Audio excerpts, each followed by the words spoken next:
So thank you everyone for coming. We are very excited to present to you this session on integrating disability into graduate health sciences curricula, 3 perspectives. So I'll introduce myself and then let my co-presenters introduce themselves. I'm Corey Poffenberger. I am a new faculty member in emergency medicine here, recently moving from Stanford. I'm later going to share my experience. I'm developing some disability curricula for the medical school there. And then I'll let Ingrid and Eric introduce themselves. Well, good evening, everybody. My name's Ingrid Hendricks, and I am the Division Head for Research, Education, and Clinical Information Services at the Health Sciences Library and Informatics Center. And I'm also a person who uses a power wheelchair. And Eric? Good evening. I'm Eric Krueger. I'm assistant professor in the Department of Orthopedics Division of Physical Therapy, and I will be sharing how we're covering disability in our curriculum and the physical therapy curriculum here in the Health Sciences Center. All right. And if anyone has questions, feel free to put them in the chat. We'll try to keep an eye on them and answer them as we go along. We would love to have you engaged and hear what questions that you all have as we go. So we wanted to start by kind of covering a little background on disability because we know not everyone might have attended last week's session or might not have much knowledge of disability in general. So, and I think, this is all relevant in terms of why we feel it's so important to integrate disability into the curricula that we're working on. So disability is incredibly common, affecting 1 billion people worldwide, or up to a quarter of the US population.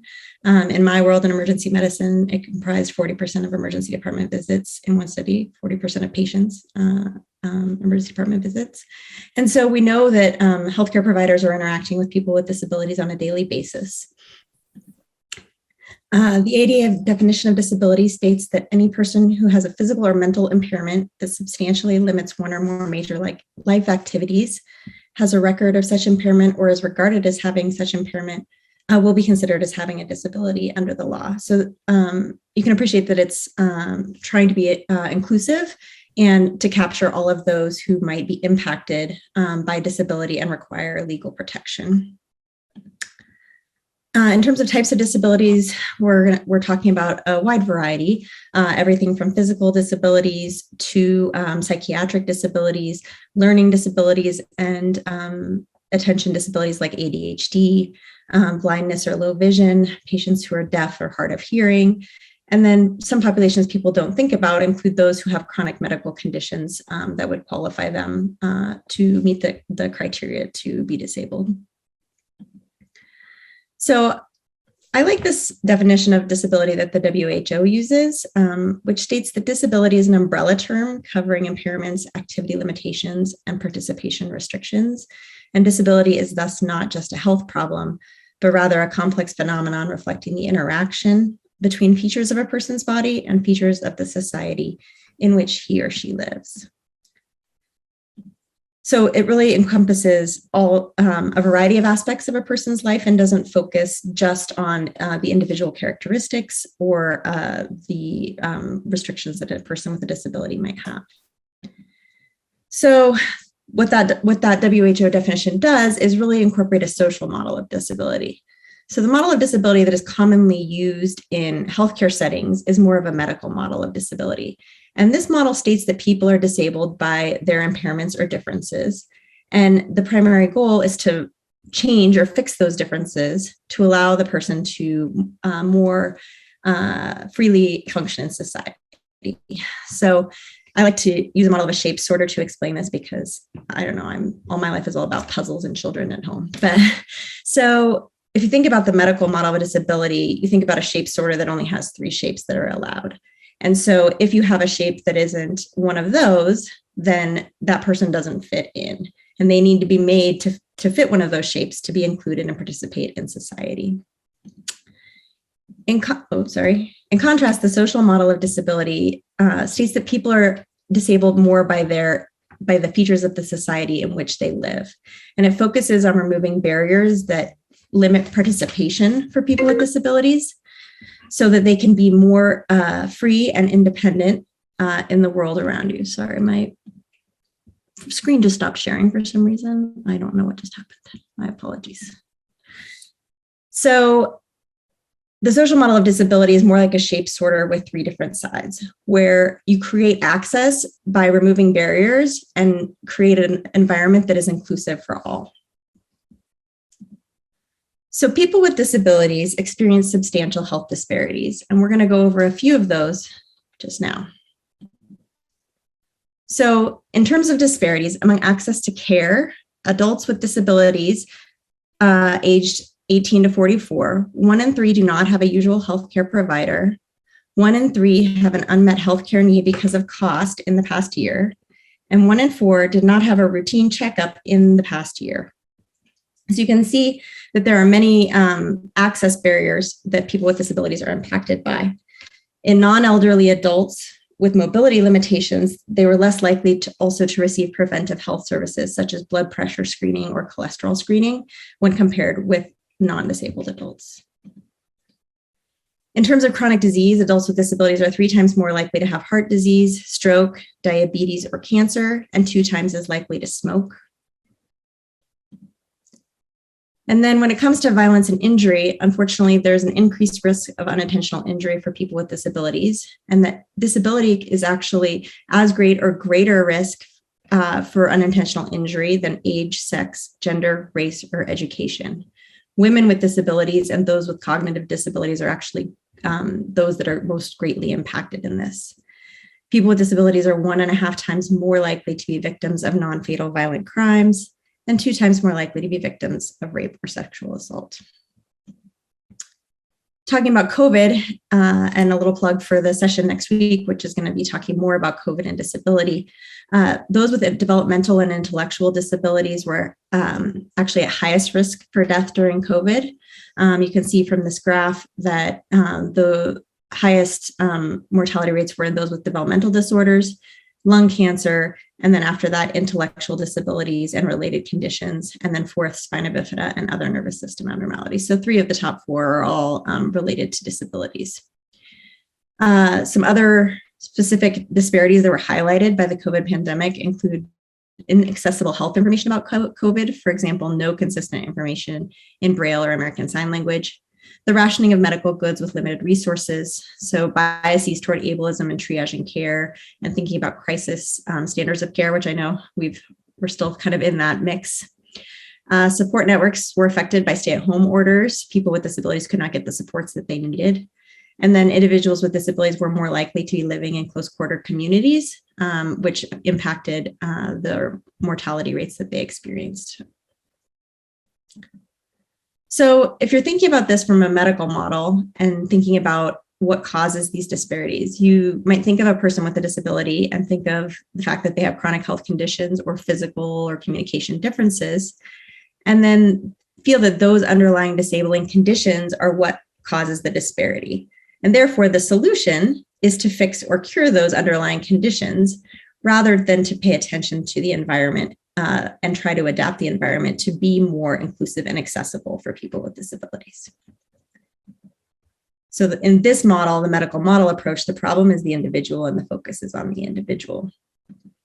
In contrast, when you think about it from a social model approach, you think about the way society is structured and the ways in which we systemically create barriers for participation for people with disabilities.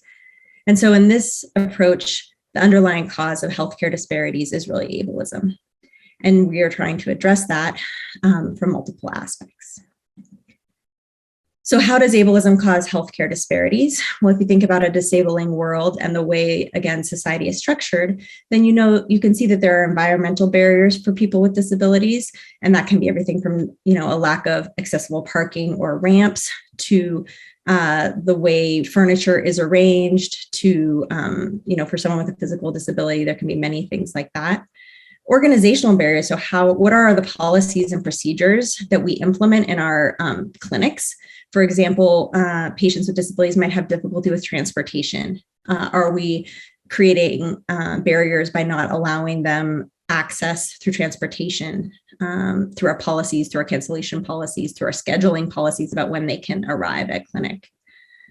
Attitudinal barriers, and we're going to be talking a lot about this in relation to education of healthcare providers, and then communication barriers. In my setting in the emergency department, we are always sending people home with written, printed discharge instructions, and I think people rarely pay attention to the fact that patients, might have low vision and not be able to access those printed discharge instructions. That's just one example.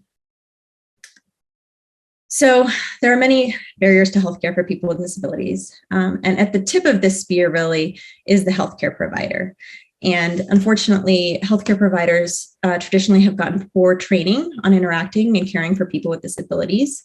Attitudes toward people with disabilities are poor, and there's incomplete knowledge of care coordination and the other important aspects of healthcare that we as healthcare providers need to know in order to be effective healthcare providers for our patients. And so unfortunately, people with disabilities have cited those negative attitudes and behaviors of healthcare providers as the most formidable barrier to accessing healthcare services. So with that background in mind, we want to then move to the portion where we're going to talk about the interventions and educational programs that we have developed to try to combat these issues related to healthcare access and disparities, with the idea that by educating healthcare providers on many of these issues and on how to effectively care for people with disabilities, that we can make a difference in terms of the care that patients receive. So I'm going to start. So as I said at the beginning, I recently came to New Mexico from Stanford, and we implemented some curricular changes there over the last 3 to 4 years related to caring for people with disabilities, and I'm going to share what we did. So in 2019, we implemented 2 curricular interventions. This was primarily spurred on by basically advocates, me, a couple others, and a medical student who was very passionate about this subject. And we together created these 2 different curricular interventions. So the first was a mandatory 2-hour session for first-year students, which was part of the first-year practice of medicine course, which I believe is similar to the doctoring course that exists here in New Mexico. And the second was a 9-week elective course entitled Caring for Individuals with Disabilities. And this course was also for first and second year students. We utilized the disability rights motto, "Nothing about us without us." And we met with individuals with disabilities, as well as medical students and faculty, to collaborate in developing a novel curriculum with the social model of disability as our primary foundation. And we performed surveys pre and post our interventions. We performed the surveys at the beginning of January of 2019, and then at the end of winter quarter in March of 2019. And there were many different scales. We used one called Disability Attitudes in Healthcare, another one called Medical Student Attitudes Toward Disability. We utilized the Jefferson Scale of Empathy, an anxiety scale, and then some specific questions that we took from advocacy and interacting with the disabled scales. These are all previously published scales on educating medical students. So here is the course structure for our 2 different interventions. So the first one was the mandatory 2-hour session. So we had a didactic session that I taught that was somewhat similar to what I just shared with you all, but included some information on language and ways we can approach improving access in healthcare. And then we had a panel of individuals with disabilities, which included people from the community with a variety of types of disabilities, as well as some medical students and faculty who themselves had a disability. And then we closed it with small group case discussions. So students were broken into groups of around 10 to 12 with a faculty member and a community member with a disability. And the groups discussed cases related to care for patients with disabilities. And it covered, etiquette, communication techniques. We asked questions about what might be your biases or how might you approach, this problem in this case. And then for the disability elective course, it was a much more comprehensive in terms of amount of time. So we did have patient panels of both individuals with disabilities as well as family members and caregivers. And then we had didactic sessions focused on specific aspects of disability, including developmental disability, disability and ethics. Sorry, guys, I don't know why my phone keeps doing that. International classification of functioning and disability, health, and then specific populations, including the culturally deaf population with an American Sign Language workshop. In addition, I think the part of our course that we was most well received was the interaction with patients with disabilities. So this communication workshop, we had students rotate through interviewing people with varying diverse communication abilities. So it might be somebody who uses American Sign Language, or another patient who maybe has a speech disability that makes it a little bit difficult for them, for someone to understand them, or someone with a cognitive disability where you might have to reframe how you are posing questions. And that was very well received by students. And then we also had the patient partner program where students were paired with a community member and would attend some various activities with them in the community, as well as get practice performing a medical history and physical exam with their patient partner.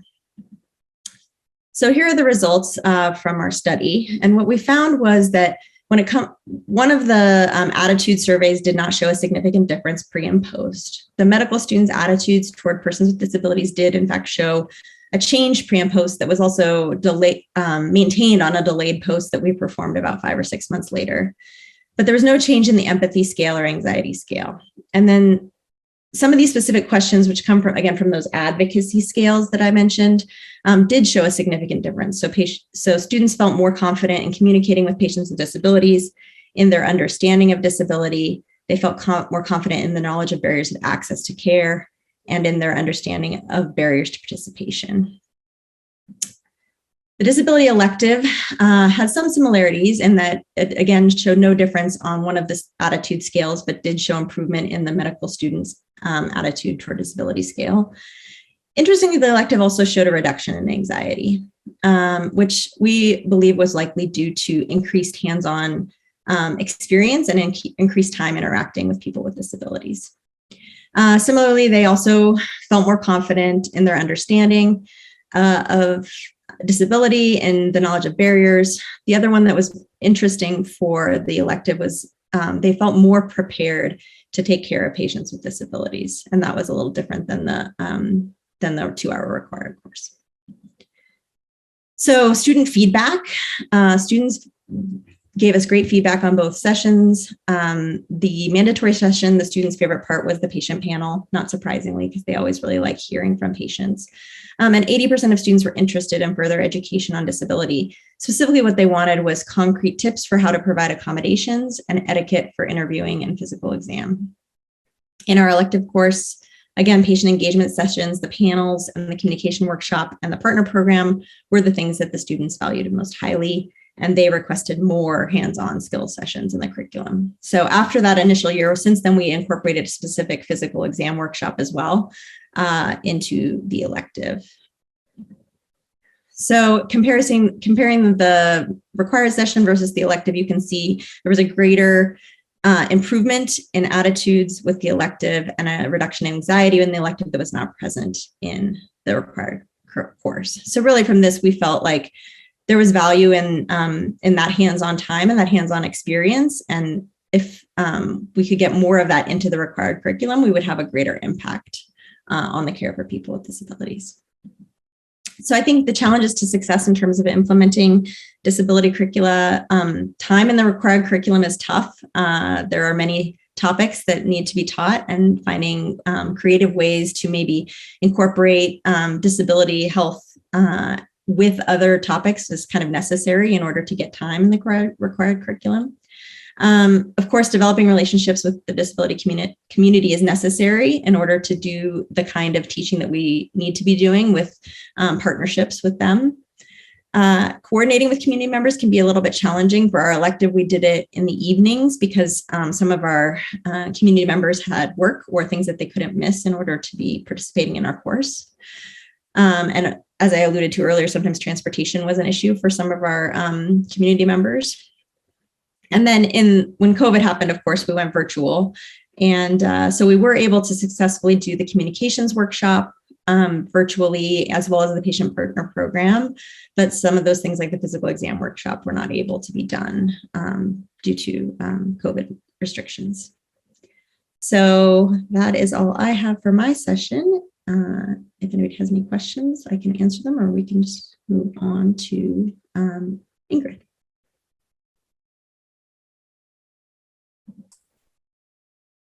Hi, it's Dr. Romero-Leggett. Thank you so much for that really informative session. And could you just say again, and I may have missed it in there, but how long did that take from kind of your thinking about it and deciding, and then really that it's been implemented, as well as these are things then that could be shared with other institutions, like if we wanted to do something like this, you all are happy to share that? Yeah, absolutely. So, 2019 was actually the second year that we did the mandatory session. So the first year we did the mandatory session was 2018.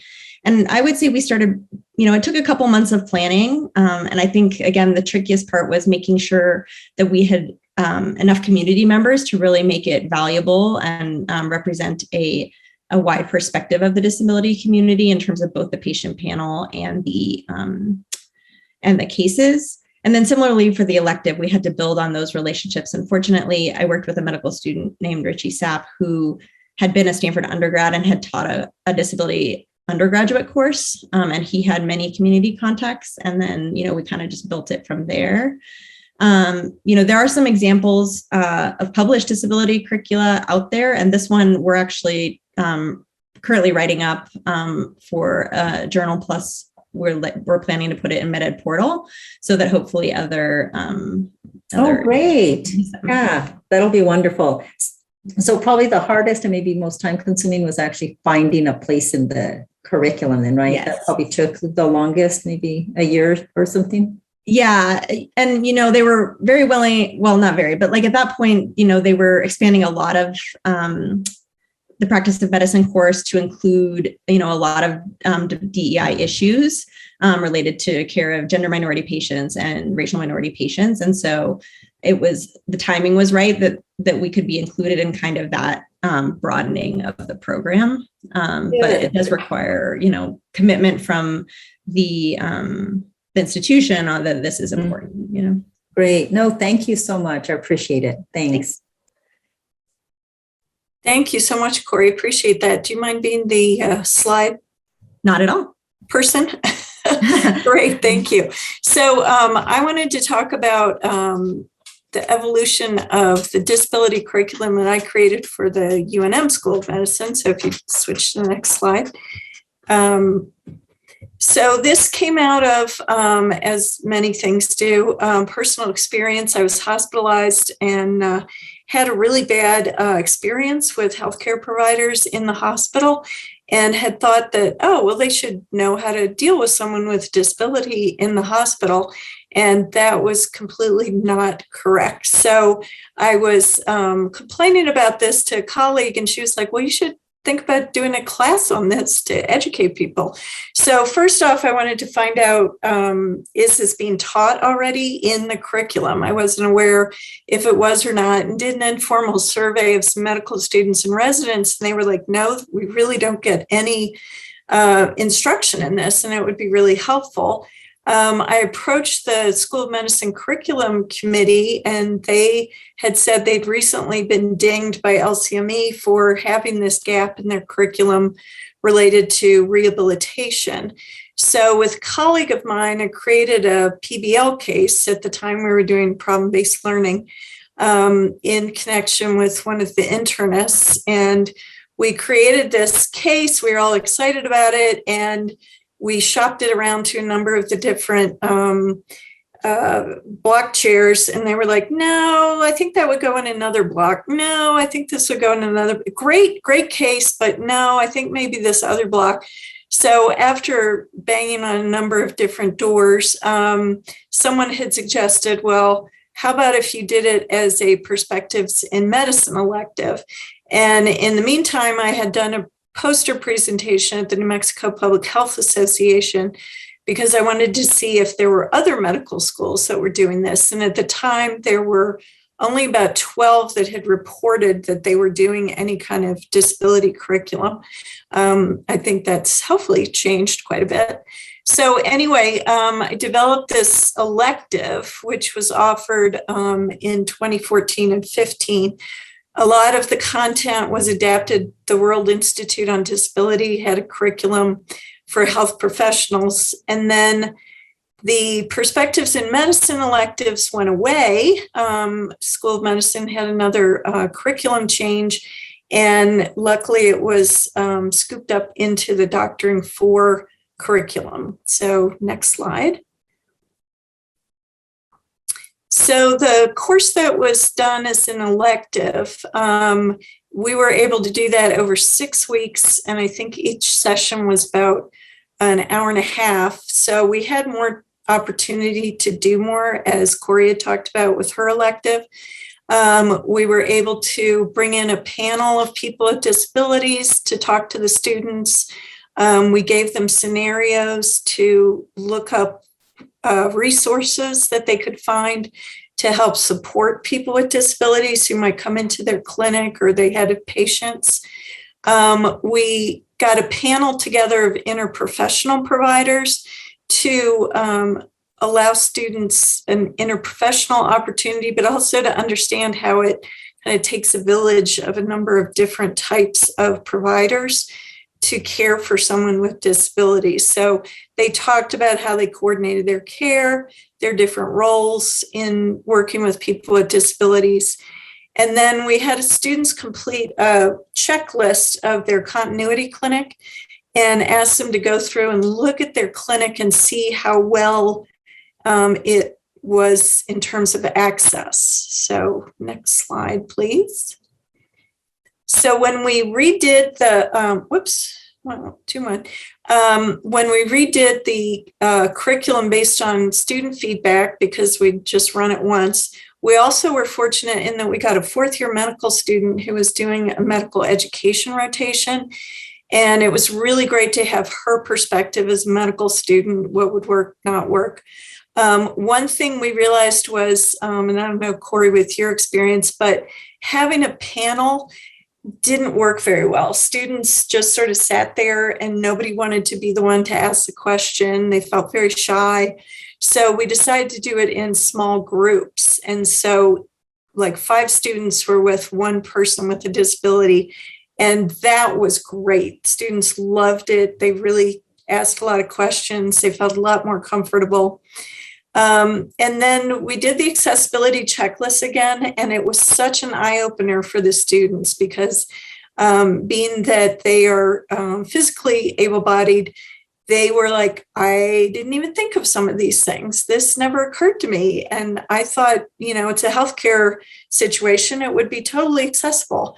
But they were really interested to see how inaccessible a lot of their clinics and hospitals that they were working in ended up being.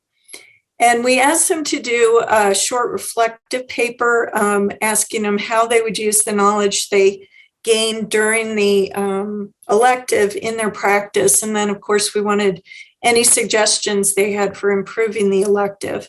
And based on their standard assessment that we got very high marks from the students on this elective that we did. So then next one.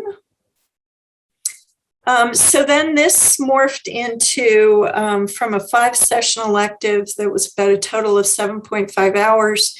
We were asked to put this into doctoring, and it became a 2.5-hour workshop that we taught 5 times because having this content in some giant lecture hall with 100 people just didn't seem like a very good learning experience for the students. So we taught the same class 5 times so we could have about 25 students per session.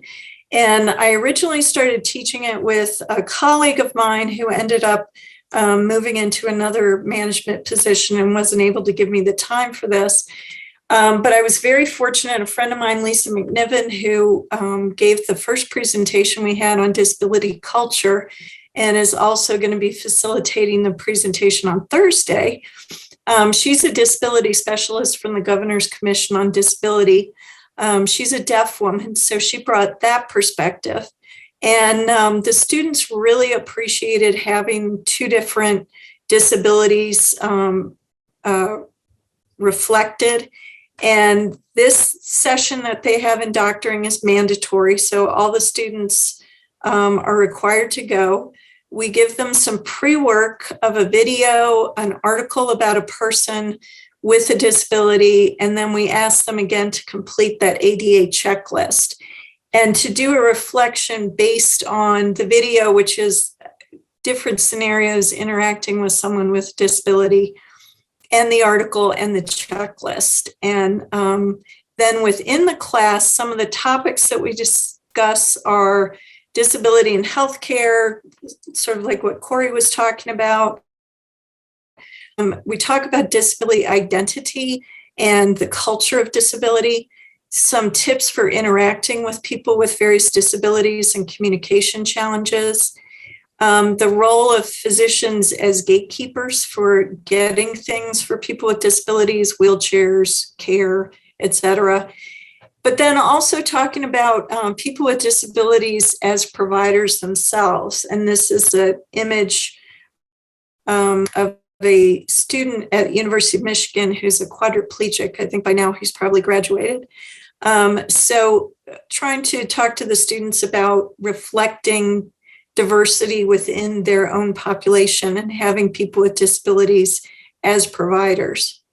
So the doctoring class took a hiatus during the pandemic. I'm hoping it will come back after sometime after the pandemic, maybe in 2022. And then if you could go to the next slide. So these are the resources that we used: a disability training for future health professionals. The AUG article is this gentleman who has MS, and he talks about the struggles of money, independence, etc.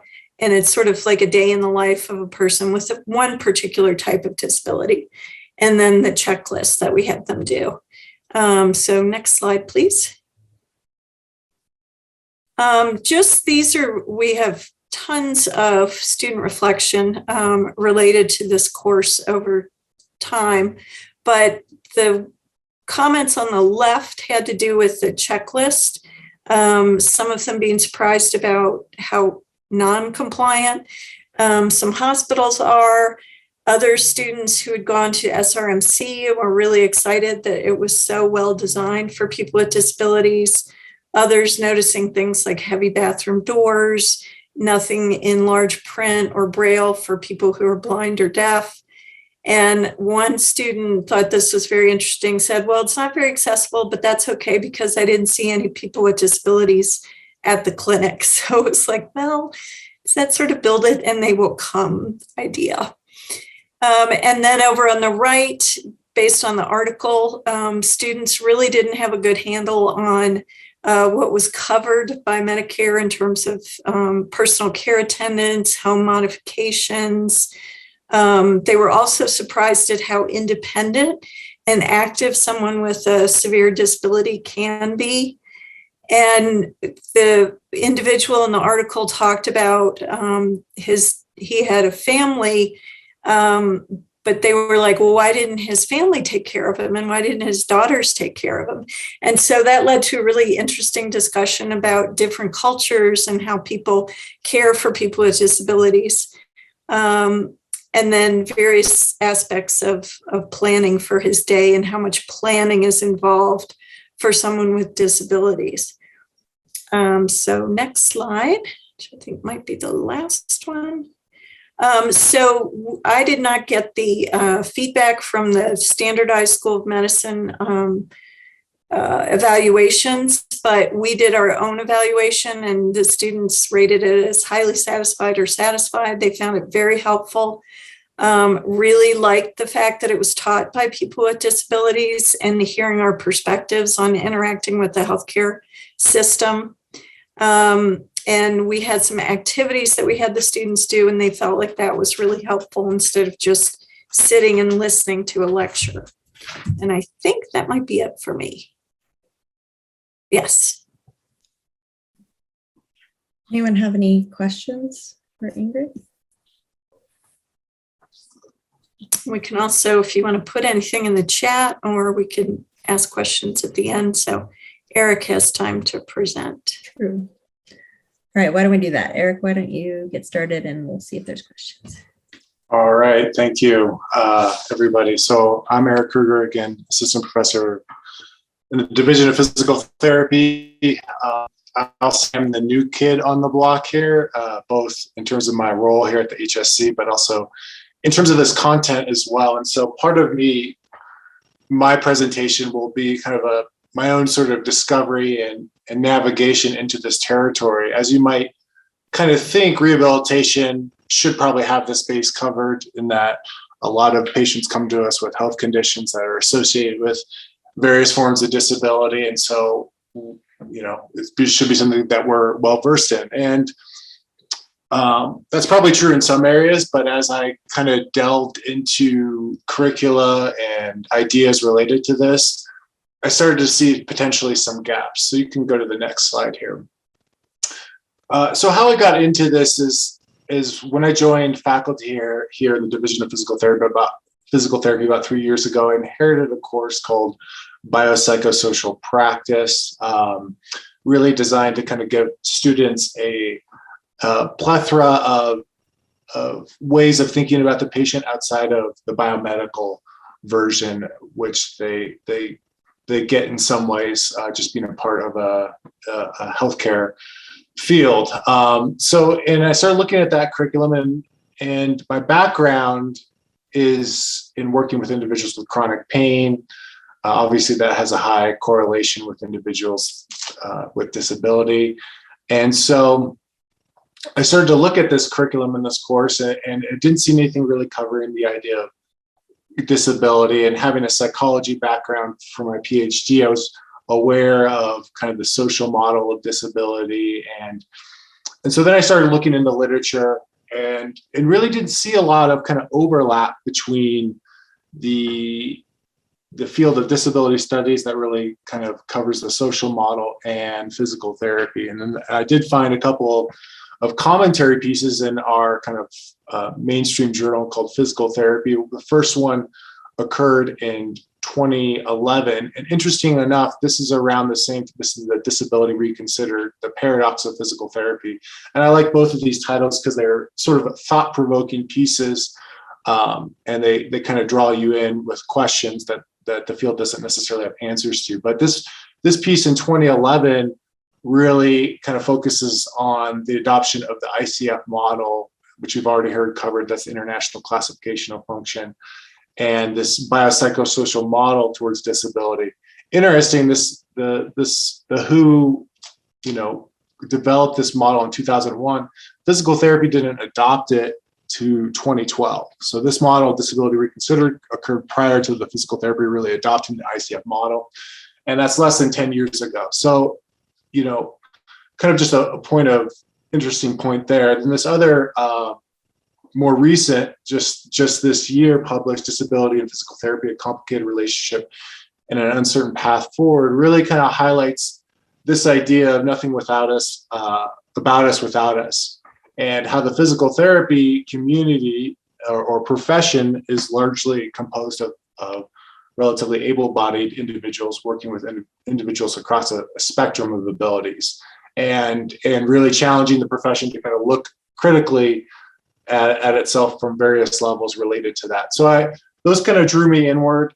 But I think we have to ask the question when we look at physical therapy: have we been leaders in this space or just sort of reactive? And so that kind of drew me in, and then I started speaking with colleagues about where we were covering different things, and that's what I'll get into in the next slides, and some of the things that I've started to develop within this biopsychosocial course. So disability in the UNM PT curriculum. So I think we in a variety of courses threaded throughout our curriculum, we cover things like cultural competence, shared decision making, and just generally collaborative communication skills. The ICF model, which again, is that biopsychosocial model of disability, that umbrella framework, everything from impairment. Disability is not defined by impairment or a health condition, but more broadly by this complex relationship between environment, personal factors, health conditions, and function. So it's heavily emphasized. The students get this from almost week one in our curriculum, and it's reinforced throughout, which I think is great. We bring in patients throughout our courses, whether this is our prosthetics courses that has persons with amputations, our neurological courses dealing with neurological conditions, our developmental courses like geriatrics and pediatrics have bring in patients with these health conditions that are associated with disability. Now, I think that's a really great thing. And as we get to kind of next directions, we'll talk about maybe some limitations there. So we can go to the next slide.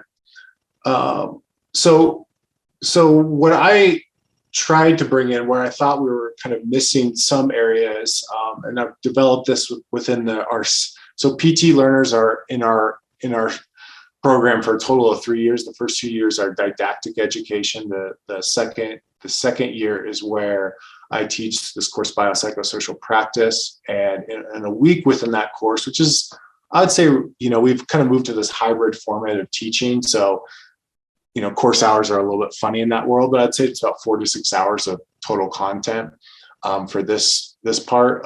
We cover things like ableism. We do the IAT, we cover implicit bias related to ableism, and this is always an interesting, if you go onto I think it's the Harvard website that has the online IAT, you can do one related to able-bodied versus disabled, and students get a score or kind of a summary score, and so I collect that, and we talk about that as a point of reflection, and that's always an interesting piece.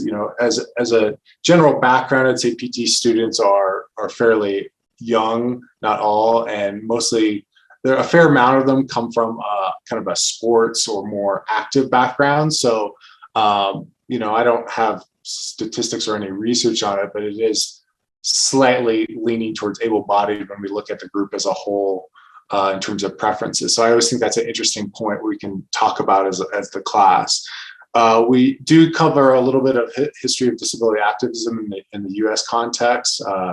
And then we started to really give the students a better perspective through some of the articles that I showed earlier about these different models, and really the historical models, the moral, the medical model, and the social, and then this more recent relational and political.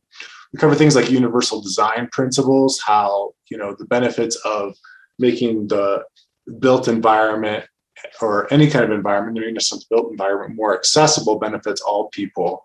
As a cyclist, I notice these things because I have to go through HSC doors with my bike all the time, and it's so much easier having one of those buttons that automatically opens the doors. And that is one of those things that I notice. And I also notice when those buttons are like 6 feet away from the door, I'm like, geez, that's a really long ways to get between hitting that button and I have to get to that door. So we cover things like that.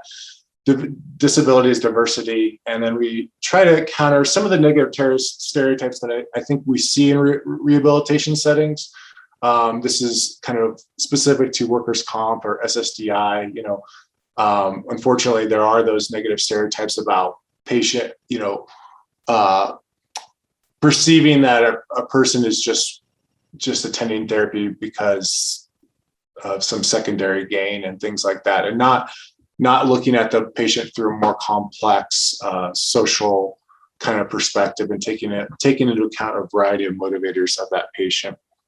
So that's most of this is just covered within that second year. We're starting to do more threaded throughout in terms of implicit bias training earlier on, and then I would say a lot of the other stuff that the more patient experiences we're covering throughout a lot of our courses. There's a lot of pieces that are threaded. We can go to the next slide now.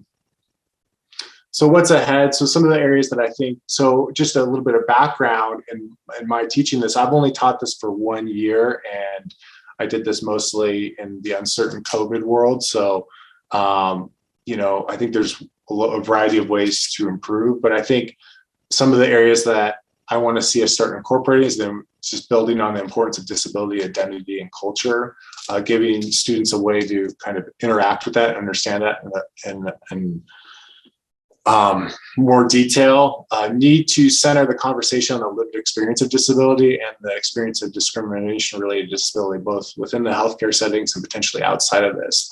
I think in preparing this talk and talking with different instructors about what we were doing, I was like, yeah, great, we're bringing in these people with health conditions, but are we directly asking them about their lived experience of disability, or how they identify with disability, or their experience of discrimination related disability?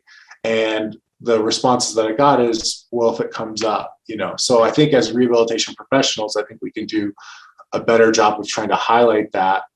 And so, being a part of this group and being a part of this discussion has given me a ton of ideas about where to go through next in terms of incorporating patient panels, or even like what I saw earlier about showing videos and reading those videos and things like that. So I'm really excited to collaborate with some of the people here in developing some of these. Teach PTs how to better navigate the social model of disability.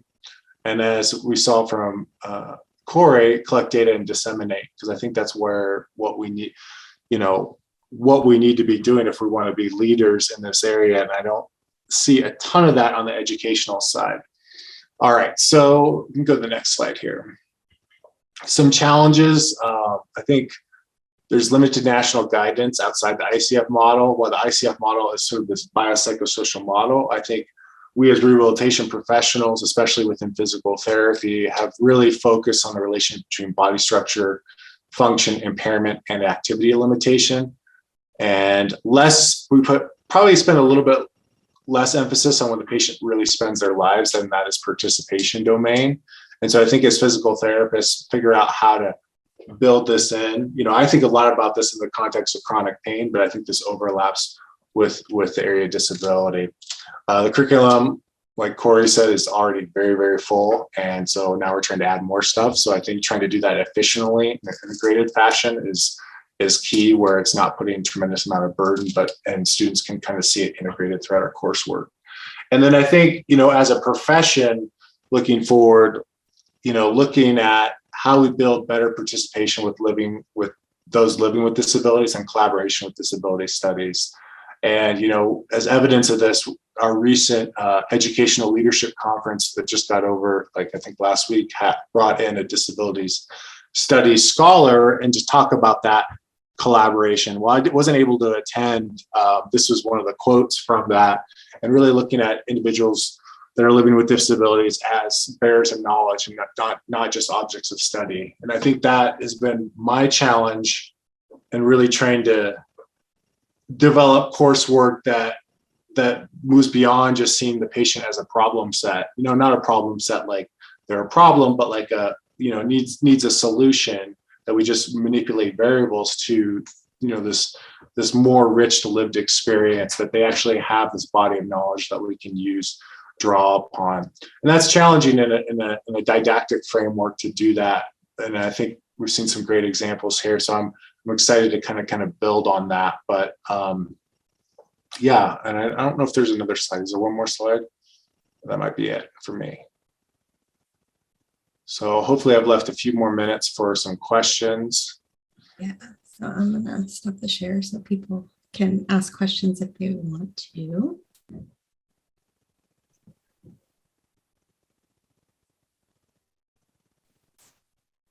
Thank you so much for these talks. I have a question for all of you. What were the hidden barriers and the unexpected outcomes?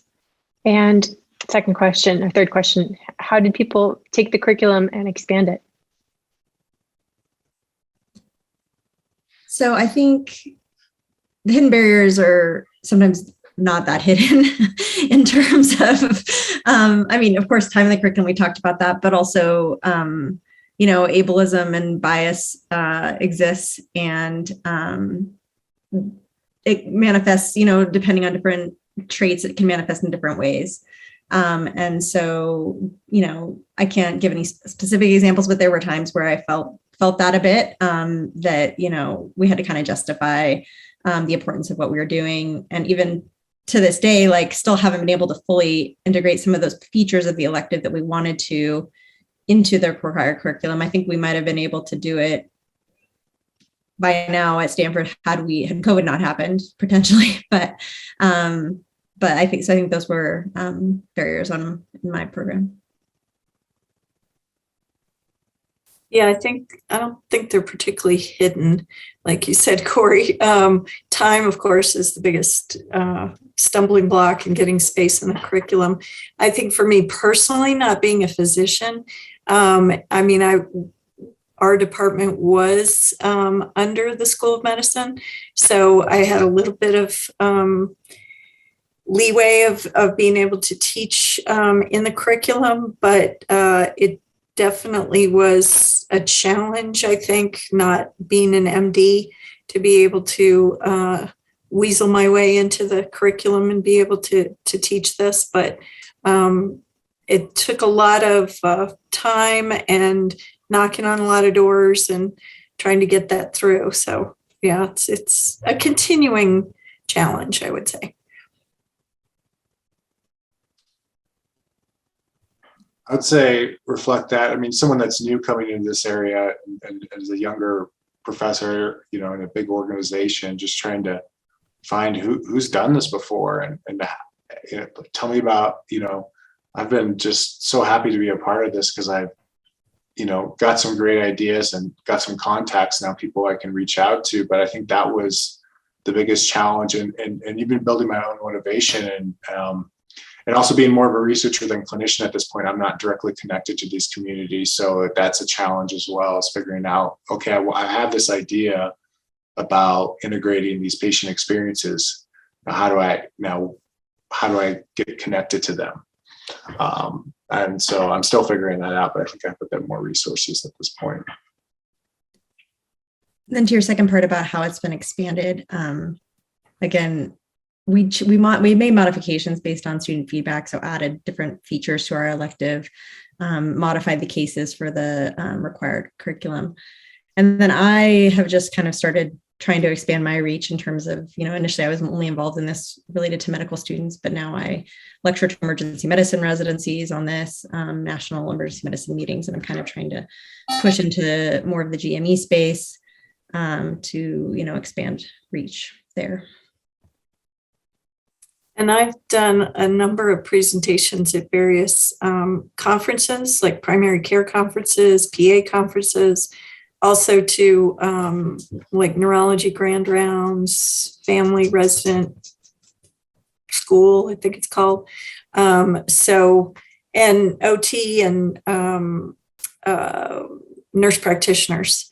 So I think sort of like exposure and people hear about it and they're like, oh, could you come and talk to our group kind of thing. So unfortunately, this is not my day job. It's my passion and my side job. So I try and fit it in and I would certainly love to expand it even more, but again, time on my side as well. I just wanted to add, I work at the Center for Development and Disability in the Department of Pediatrics. So we have the pediatric residents rotate through and they are all matched with a family member who has a child with a disability, and they spend an hour to two during their month rotation, and they find that as the most a rewarding experience. And that goes back to what you said, Corey, about matching them with a person or a child with a disability. They find that really, really rewarding. And one of the organizations too within the state is Parents Reaching Out. They provide family members that might speak to residents or might speak to classes.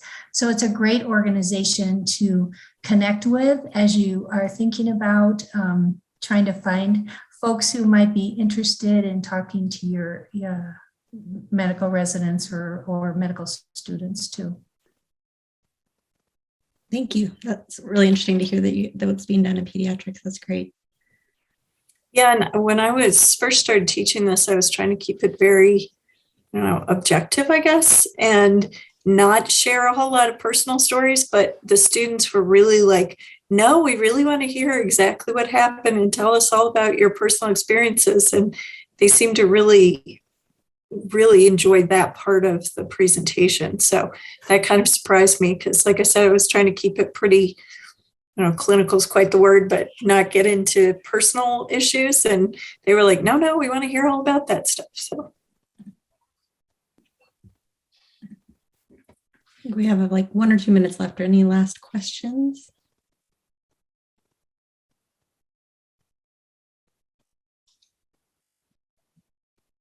And I think certainly we were talking as a group, it'd be great to, like Eric was saying, making connections and finding the people in the curriculum who are interested in this and working on this. And so I think it'd be great if we could develop some sort of community practice or share resources or whatever. So if there are people on the call who are interested in doing that, we're certainly open to hearing from people. I say that broadly. I hope that's true, Corey and Eric.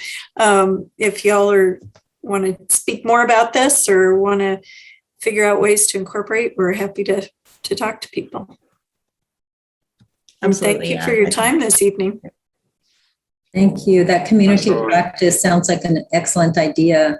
And it sounds like there's, just hearing the comments and seeing chat, sounds like there is certainly a lot of interest in something that we should be doing as an academic health center and for, just for those we serve. So I really appreciate this. And also just want to thank you all for being part of the HSC Office for Diversity, Equity, and Inclusion Disability Heritage Month. And, Dr. Sanchez and our team with Teresa and Jose and Ingrid, thank you so much for your work, but all our presenters here and the work that you've been doing, we really very much appreciate it. And thank you. Just adding to what Dr. Romero-Leggett mentioned, also don't forget that the third session for Disability Heritage Month is on October 28th, Thursday, 12 to 1. And it's entitled Employment Experiences of People with Disabilities During COVID-19 based on the After Action Report, COVID-19 and Disability. So please join us again on Thursday from 12 to 1. It would be great to continue the discussion. Thank you all. Thank you, everybody. Yeah, it's great. Thank you. Thank you. Thank you. Thank you, everybody. Thanks. Bye.